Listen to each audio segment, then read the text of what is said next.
안녕하세요. 스킬트리입니다. 레슨을 하다 보면 이제 배우시는 분들이 제가 있을 때는 잘 돼가지고 가셨는데 이상하게 가서 치면 또 안 된다고들 그런 말씀들 많이 하시죠. 그래서 또 다음 시간에 와가지고 다시 지난 시간에 한 걸 반복하는 경우들이 많이 있죠. 또 연습할 땐 잘 맞았던 게 막상 게임을 하면 다 잊어버리고 잘 안 된다 이런 말씀들을 많이 하시죠. 하나는 의식이 지배하는 영역이고 하나는 무의식이 지배하는 영역이라고 보셔야 되죠. 연습이라는 것은 뭔가 계획되어져 있고 정해져 있는 배치를 가지고 의식적인 과정들을 통해서 풀어나가는 걸 반복적으로 하면서 익혀나가는 거죠. 그래서 그렇게 의식적인 행동을 통해서 익혀진 행위들이 실전에서 하게 되는 무의식적인 행동 안에 들어가서 자리를 잡게끔 만들어주는 게 연습인 것이고, 실전이라는 건 말 그대로 의식적인 행위들은 전혀 없이 본능적으로 나한테 지금 탑재되어져 있는 습관이라면 습관이고, 그게 이제 좋은 말로 표현하면 잘 정리정돈되어져 있는 루틴이 되는 거죠. 그래서 그러한 루틴을 가지고 내가 공략을 해야지만이 득점이 가능한 영역이기 때문에 이 연습과 실전이라는 거는 아주 많은 차이를 가지고 있습니다.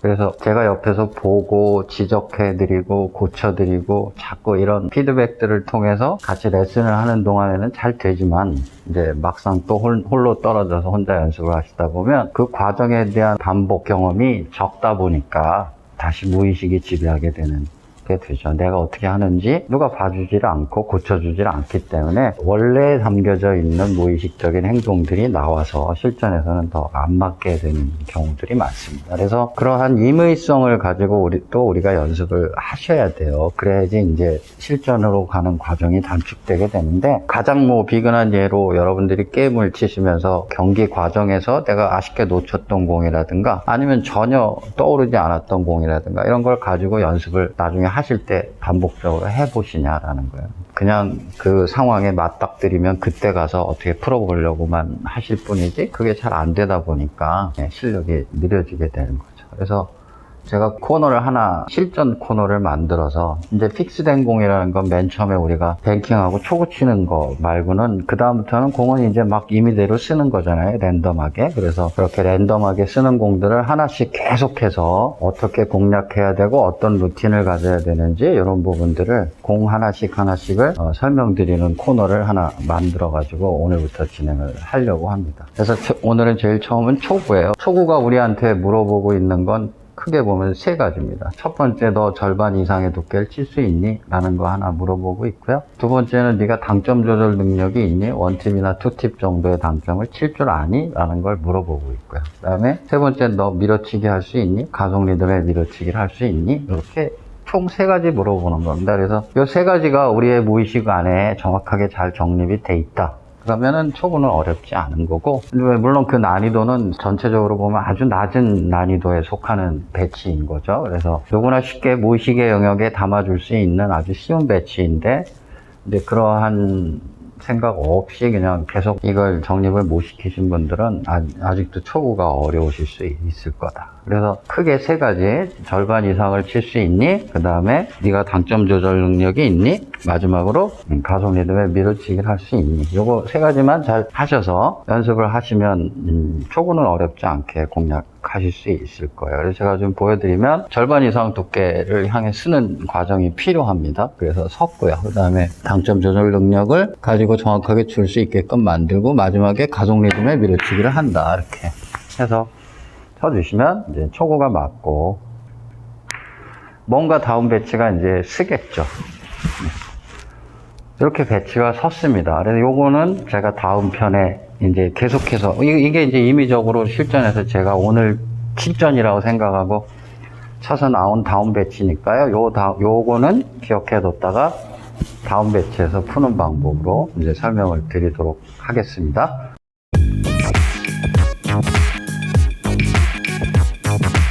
초구가 요구하는 게 이제 절반 이상의 두께를 칠 수 있니라는 걸 요구한다 그랬으니까 우리가 이제 초구 배치에서 절반보다 좀 두껍게 맞춘다라고 했을 때 지금 축으로 놓여져 있는 이 선을 따라서 내공의 오른쪽이 이 선을 따라서 이렇게 간다라면은 절반보다 좀 두꺼운 두께가 맞겠죠. 그래서 우리가 이렇게 두께를 서서 이렇게 봅니다. 이렇게 보면 지금 그 선을 따라가는 것처럼 이렇게 보여요. 그래서 여러분들이 여기서 이제 엎드리셔서 이렇게 치죠. 근데 지금 이렇게 치시면 무조건 얇은 두께가 됩니다. 왜 그러냐면요. 서서 우리가 팔의 운동을 보면 지금 팔은 이 방향으로 나가고 있거든요. 이렇게. 그쵸? 그러면 원래 공이 가야 되는 방향하고 눈은 맞아 있지만 내 팔은 아직 눈하고 맞은 상태가 아닌 거거든요. 그러다 보니까 두께는 얇아질 수밖에 없는 거예요. 제일 중요한 건 눈이 정확하게 보고 있으면서 내 팔 또한 저 방향으로 가게끔 우리가 이 두 다리의 스탠스를 위치를 잡아 주셔야 되는 건데 이제 이런 걸 루틴을 잘 안 하시다 보니까 두께가 안 맞는 거예요. 그래서 지금 팔이 만약에 내 팔이 쭉 폈더니 이렇게 나가더라 그러면 지금 요게 맞게끔 이렇게 오른쪽으로 돌려주는 작업을 하셔야 되는 거죠. 눈의 위치는 변경이 되지 않은 상태에서 팔이 이렇게 이제 치면 이 방향으로 이렇게 나가게끔 만들어 주셔야 돼요. 쭉 뻗었을 때까지도 그 방향을 가리킬 수 있게끔 이렇게 만들어 주셔야 돼요. 그리고 이렇게 만든 상태에서 내 몸이 두 양발이 이렇게 지탱을 하고 있고 내 몸이 가리키는 방향을 보면 오는 내가 큐가 나가야 되는 방향과 내 몸이 이렇게 거의 45도 방향을 이루고 있다 이렇게 보실 수가 있어요. 물론 시선은 이쪽으로 그대로 있는 거고요. 그래서 이렇게 만들어진 상태에서 그대로 자세를 잡으시고 엎드려셔서 이제 우선 먼저 큐가 내 눈 밑에 있는지 확인하시고 확인이 됐어요. 그러면 이제 더 이상 볼 필요도 없이 팔이 그쪽으로 갈 거니까요. 이렇게 쳐주시면 원하는 두께를 맞출 수가 있게 되는 거죠. 근데 지금 좀 전에 보여드린 것처럼 이렇게 서 있는데 내가 그냥 지금 단순히 이렇게 본 상태에서 두께가 맞았어. 그리고 팔이 지금 이렇게 가는 방향임에도 불구하고 그냥 이 스탠스를 유지하고 공을 이렇게 치시면 공은 생각보다 얇아져서 길어질 수밖에 없는 거고요.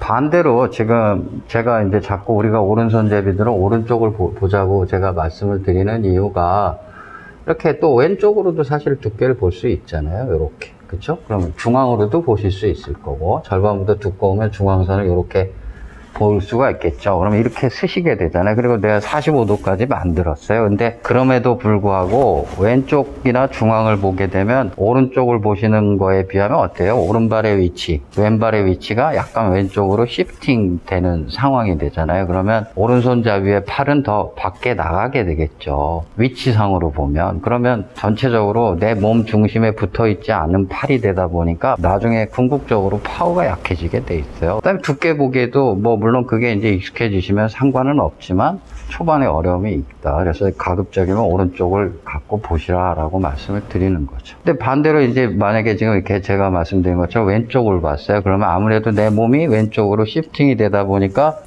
방향도 맞춰주고 다 했지만 전체적으로 두꺼운 두께가 맞을 가능성이 커지는 거고요. 두께를 보시는 건 누구나 다 비슷하게 보고 있다. 문제는 이 상태에서 그냥 엎드리시니까 지금 보시면 들어오면 큐 방향은 벌써 이렇게 돼 있잖아요. 그럼 이거 억지로 이렇게 맞춘 거죠. 그러면 파워가 나가면 이렇게 가겠죠.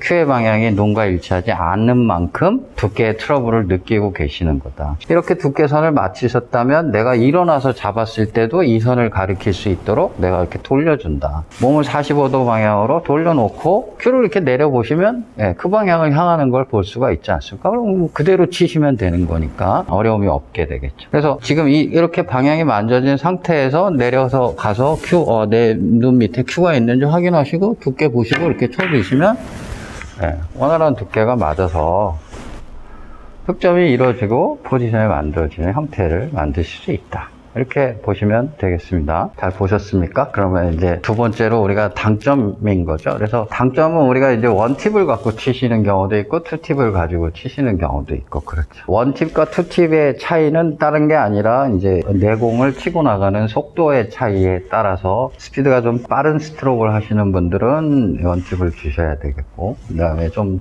더 느린 스피드를 가지고 있다 그런다면 투팁을 주시고 치시면 그 범위 안에서 여러분들이 치시게 됩니다. 될 거다. 우선은 두께를 통해서 우리가 좀 전에 봤던 이런 곡구 운동이 만들어질 정도, 절반 이상의 두께를 치시고 그 다음에 중상단에 원팁이나 투팁 정도의 당점이면 충분한 곡구가 만들어지고 앵글을 만들 수 있으니까요. 그리고 이 내용은 얼마 전에 말씀드렸던 뭐 뱅킹 스피드로 치는 그 내용하고도 일맥상통할 거예요. 왜냐하면 기울기는 지금 한 1 범위 안에 있고, 그죠? 근데 3분의 1이 아니라 우리가 좀 더 두꺼운 두께를 치는 이유는 코너 가기 위해서 그러는 거죠. 근데 그때도 말씀드렸다시피 두께가 두꺼워지면 회전이 늘어나고, 그렇게 해서 핑퉁의 원리로 회전값은, 앵글값은 비슷하게 만들어진다. 어디 떨어지죠? 3포인트 부분에 떨어지잖아요. 그래서 같은 내용이다라고 이렇게 보시면 됩니다.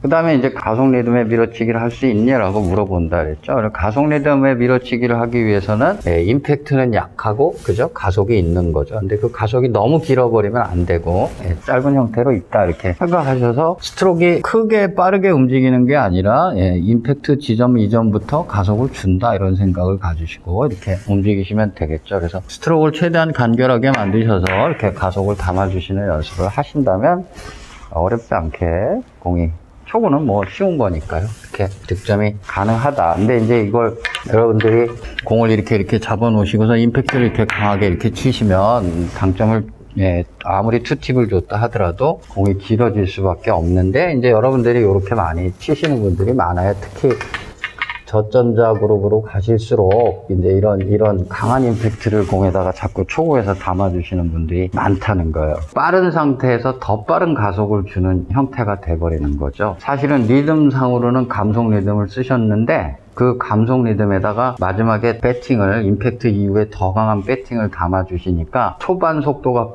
빨라서 임팩트는 강해지고, 그 강해진 임팩트에 더 배팅을 통해서 가속을 준 형국이 되는 거거든요. 그러면 엄청나게 강한 가속을 만들어 놨기 때문에 공은 길어질 수밖에 없게 된다. 이렇게 보셔야 돼요. 그래서 작은 임팩트를 주고 거기에 가속을 담아준다. 그리고 배팅은 지그시 한다. 이렇게 생각하시면서 치셔야 된다. 자, 그리고 이제 우리가 마지막으로 이제 좀 알아봐야 될 게, 여기 보면 점이 3개 있죠. 그래서 초구는 가운데에 이렇게 있는 거지만, 이렇게 놓여져 있는 경우와 또는 이렇게 이쪽 포인트에 놓여져 있는 경우가 있을 수 있잖아요. 그러면 그건 연장선에 있을 거니까. 그래서 이런 배치가 변하는 거에 대해서도 대비를 해 놓으셔야 되겠죠. 이런 배치는 내공과 일적분 그대로인 상태에서 이적구가 바뀌었기 때문에 당점 변화만 가지고 우리가 얼마든지 공략이 가능한 형태잖아요. 그래서 절반 두께 그대로 보시고, 지금 원팁이나 투팁으로 공략을 하셨다면 이제 무회전 공략을 하셔야 되겠죠. 그래서 정확한 당점을 컨택을 하셔야 되고, 무회전인 만큼 임팩트 양을 조금 더 주시고 가속은 대신에 줄여주는 형태가 돼야 앵글이 짧아질 거니까요. 그래서 스트로크의 형태를 조금 더 빠른 형태를 바꾸고 가속량은 줄여주는 형태로 이렇게 만들어 주시면서 연습을 하시게 되면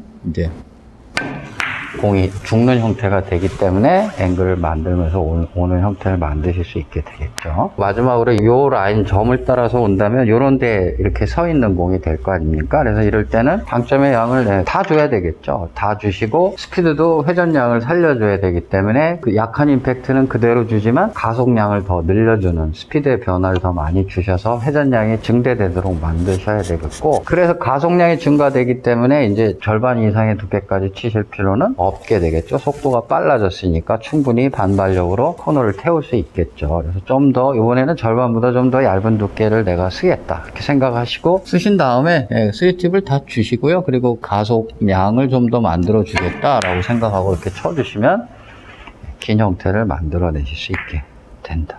이렇게 보시면 되겠습니다. 그래서 요 3가지 정도까지는 우리가 연습을 해보자. 초구 자체를 치시는 거는 뭐 확률을 전체적으로 목표를 한 70% 정도까지는 가져가셔야 되고, 그러면 30%는 실패하는 거잖아요. 10번 치면 내가 7번은 성공하고 3번은 실패하는 거잖아요. 근데 그 정도의 확률은 가지고 가셔야 되는 거고, 초구 자체의 에버리지로 보면 한 1점이 넘어가는 형태가 돼야 됩니다. 그러니까 30%의 실패를 보상하고 나서도 2점 이상 치는 경우들이 많이 생겨서 전체적인 초구 자체의 에버리지는 1점이 넘도록 여러분들이 그렇게 만들어지실 수 있게끔 연습을 하셔야지 좋은 플레이어가 되실 수 있다. 공을 놔두시고 3가지 형태 꼭 연습을 해보시길 바라겠습니다.